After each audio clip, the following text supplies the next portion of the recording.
አሰላሙ አለይኩም ወረህመቱላሂ ወበረካቱ። ውድና የተከበራችሁ የኢትዮጵያ ቤተሰቦቼ እንዴት ናችሁ? እኔ ደህና ነኝ። እናንተ እንዴት ናችሁ? እንግዲህ ሰሞኑን የዱባይ መንፈስ እንደምታዩት በጣም ከባድ ነው። በጣም በጣም በጣም በጣም በሚያስጠላ ሁኔታ ሁላችሁም መቼም እየተመለከታችሁት መሆን አለበት ብዬ አስባለሁኝና እንዴ በጣም ከባድ ነው በአሁኑ ሰዓት። አንደኛ ጓደኛ እንዴት ነው የሚያዘው? እውነት ለመናገር ሲበሉ ጓደኛ ያሸታቸዋል። ፍቅሬ፣ ማሬ፣ ውዴ በቃ ያልሆነ ነገር ይተነፍሱና ትንሽ የተጣሉ ጊዜ ሜዳውን ሁሉ ነው የሚለቀልቁት ማለት ነው። ከእንደዛ አይነት ጓደኛ ይሰውረን ነው የሚባለው። እና እንግዲህ አይታችኋል አብዛኛውን ጊዜ ሀብታሞች የድሀ መጠቀሚያዎች ይሆናሉ ይባላል። ያው እንግዲህ እኔ በፊት ጀምሬ አንድ ነገር አስብ ነበረ። እቺ ጉቺ የምትባለውና ወርቁ አይተነው እንዴት ነው የተገናኙት ምናምን የሚለው ነገር ብዙ ጊዜ እኔ አስብ ነበር ማለት ነው።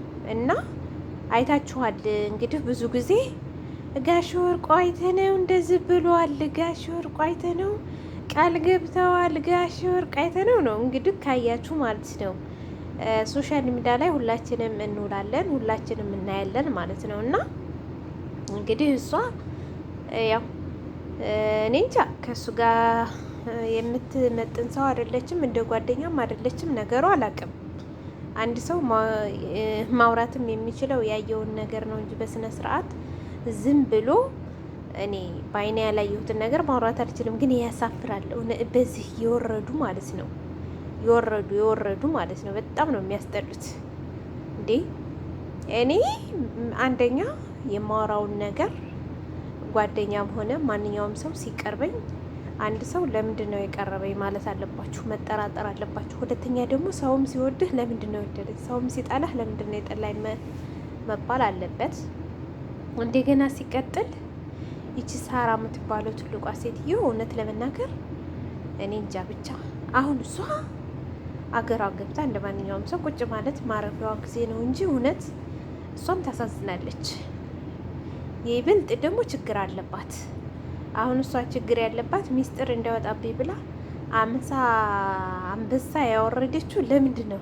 ምን ያክል ወሬ ቢያወሩ ነው? አምሳ እንግዲህ አምሳ አንበሳ አስባችሁታል። እና እውነት ለመናገር በጣም ያስጠላል።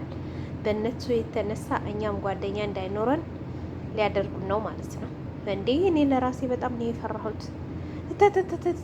እውነት ለመናገር እንደ ሰይድ ወረባቡ በ5 ቀን ውስጥ አገር የለቃችሁ ውጡ ባላቸው የምን ያክል ነበር እኔ ደስ የሚለኝ። በበኩሌ እኔ በጣም ደስ ነበር የሚለኝ እንደዚህ ቢባሉ ማለት ነው።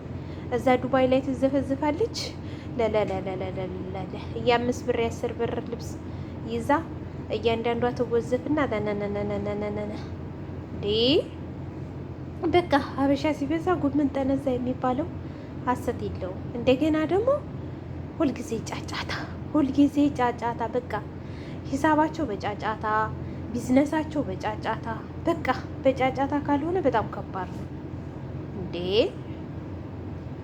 እኔ እንጃ ብቻ ከባድ ነው እውነት ለመናገር። አንዳንድ ጊዜ ሰውም ያስጠላችኋል፣ ሰውም እንዳትቀርቡ ያደርጋችኋል። እንደገና ደግሞ በቃ ሁሉም ነገር ስታዩት በጣም አስቀያሚ ነገር ነው። የሚሰሩት ነገር ሁሉ አስቀያሚ ነው እንዴ። ጓደኛ ማለት እኮ ሚስጥር ኪስ ማለት ነው። ጓደኛ ማለት ልዩ ልዩ ቦታ አለው። እነሱ ይሄ ዝም ብሎ ከዱኤትም ከምንም የሚሰራ ኬክ አለ። ያ ኬክ ብን ይባላል፣ የሆነ ነገር ሻማ ይበራል። በቃ ስካረ ሞት ያደርጋቸዋል። ዱባይ ላይ ብርቁ እንግዲህ ኬክ መቁረስ፣ ተሰብስቦ መብላት፣ ምን ማለት ማጓመዝ ነው ማጓመዝ። ይህንን ዱኤት እየተለቀለቀች ማለት ነው። የ60 ዓመቷ ቱርት ውስጥ ያለችው ትመጣለች። ምን ትላለች? በቃ ይቅር። እኔ እንጃ ብቻ ከባድ ነው። እኔ ቀፎኛል። በቃ ቅፍፍ ነው የሚሉኝ። እኔ በጣም ቢዚ ነኝ።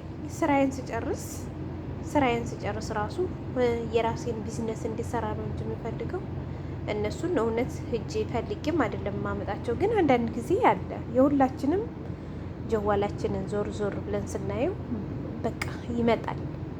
እየቀባጠሩ ሲመጡ ስለምናያቸውና አላስችለን ስላለ ነው እንጂ እውነት ለመናገር ስለ እነሱ ማውራት ፈልጌ አይደለም።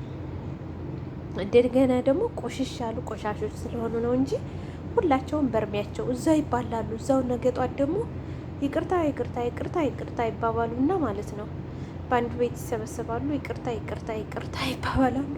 ከዛ ደግሞ እንደገና ሌላ አጀንዳ ይመጣል። የአጀንዳ ይቀይራል ህይወት። እንደገና ደግሞ ንፈሽልኝ ንፈሽልኝ፣ እንትናዬ እንትናዬ፣ ሳራዬ ሳራዬ፣ ሙኒትዬ ሙኒትዬ፣ ብርጅስቶን ብርጅስቶን እየተባባሉ ይግማማሉ ማለት ነው። ግን መግማማት እኔ ስሰይማቸው ግን መግማማት ብዬ ነው የምሰይማቸውም። በጣም ነው የሚደብረው እውነት ለመናገር ማለት ነው። ቆሻሻ የሚያወሩት ወሬ ራሱ ምንም እዚህ ግባ በማይል ነገር እዚህ የማይጠቅም ነገር እኮ ነው። እከላይ እንደዚህ ብላ አውሩታለች፣ ሪከርድ አድርጌታለሁኝ፣ እንደዚህ ብላኝ ነበረ፣ አዎ ነግራኝ ነበረ፣ ስትጠየቅልኝ ለቅሶ ግጠት ፍጠት፣ በቃ እዚህ ግባ የማይባል ምን አለ የሰይዶ ወረባቦ እጣ እነሱም ዘንዳ ደርሷቸው በ5 ቀን ውስጥ ሀገራችሁን ለቃችሁ ውጡ ብሎ ባሳረፋቸው እዛው ኢትዮጵያቸው ገብተው አመዳቸውንና ተዋን ሲነጫቸው ይስተካከሉ ነበረ። እህን ጊዜ እኮ ቤተሰቦቻቸው ለምድጃ አመድ እየተጫወተባቸው ነው የሚሆኑት። እዛ ግን እግራቸውን ሰቅለው ቂጣቸውን አሳብጠው ብቻ ይህንን የዱባይ ኬክ ያጨማልቃሉ ማለት ነው። የእኛማ መታደል እኮ ነው። እኛ መታደል ነው ከምር፣ ከምኑም ከሁሉም ነፃ ነን እንዴ። እውሌ ስሙልኝ፣ በጣም ከባድ ነው። አሁን ያቺ እንደዛ ሁና ቆንቆን ብላ እቺ ሳራ ለሀበሻ የምትባለው ባለ ሬስቶራንቷ ቆሽሽ ብላ ቆንቆን ብላ እንዴ! አረ በጣም ይደብራል። እኔማ እንደው በጣም አንዳንዴ ይገርመኛልም። በጣም የሚያስጠላ ነገር ነው። ሰው ማለት የሚያስጠላበትን ነገር ካላወቀሽ ፋይዳ ምንድን ነው ጥቅሙ? እከሌ እንዲህ ብላኝ የነገር ቋት ብቻ የተሰበሰበው እዛ ነገር ተወዲህ ነገር ማመስ ደግሞ ይመሱ ሚስጥራቸውን እየተወራሩ እከሌ እንደዚህ ብላኝ የሚባለው ነገር ነው የሚያስጠላው። እና ውድ ቤተሰቦቼ በጣም ከባድ ነው። ሰው ማለት በጣም ከባድ ነው። እኛ በደህና ጊዜ ጓደኛ ሚዘን ጨርሰናል። እድሜ ለስደት እድሜ ለሳዑዲ አረቢያ እንጂ ያው ይሻላል። ደግሞ ሳዑዲ አረቢያ ይሻላል ከሌላው ሀገርማ፣ ሳዑዲ አረቢያ ይሻላል። ያው እናንተ እራሳችሁን የመሰለ ጓደኛ ከመረጣችሁ ምንም ችግር የለውም እንዴ። እና ሚስጥራችሁን በአደባባይ ከሚዘረግፍ ጓደኛ አላህ ይጠብቃችሁ። ውድ ቤተሰቦቼ በጣም ከባድ ነው። ትምህርት መውሰድ ነው። ከዚህ ራሱ ትምህርት መውሰድ ነው። ይሄ ኃይለኛ ትምህርት ነው።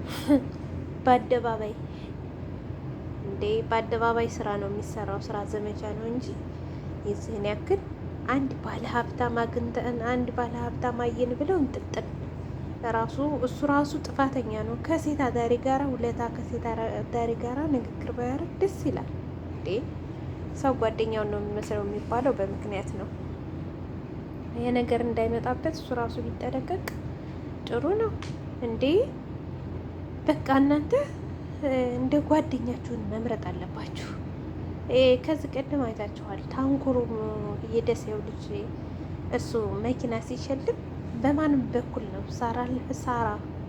ሳራ ለሀበሻ ሀበሻ ልብስ የምትሸጠዋና ሙኒት ጉቼ ናቸው እንግዲህ ያንን መኪና የገዙት ማለት ነው። እና በጣም ይገርመኝ ነበር። እንደገና ደግሞ የሆነ ነገር መሆኑ ጉቼን አልነገር አቀባባይ ጉቹ ብቻ አርጋትና ከዛ ጋሽ ወርቁ አይተ ነው እንደዚህ ብሏል፣ እንደዚህ ነይቷል ይበልላቸዋል። ይሄው ዛሬ ደግሞ የሌለ ከምር ያሳፍራል። በጣም ከባድ ነው። ምንም ጊዜው ቢግማማ ምንም ወቅቱም ባይሆን አንዳንድ ጊዜ ደግሞ ራሳ መጠበቅ ጥሩ ነገር ነው።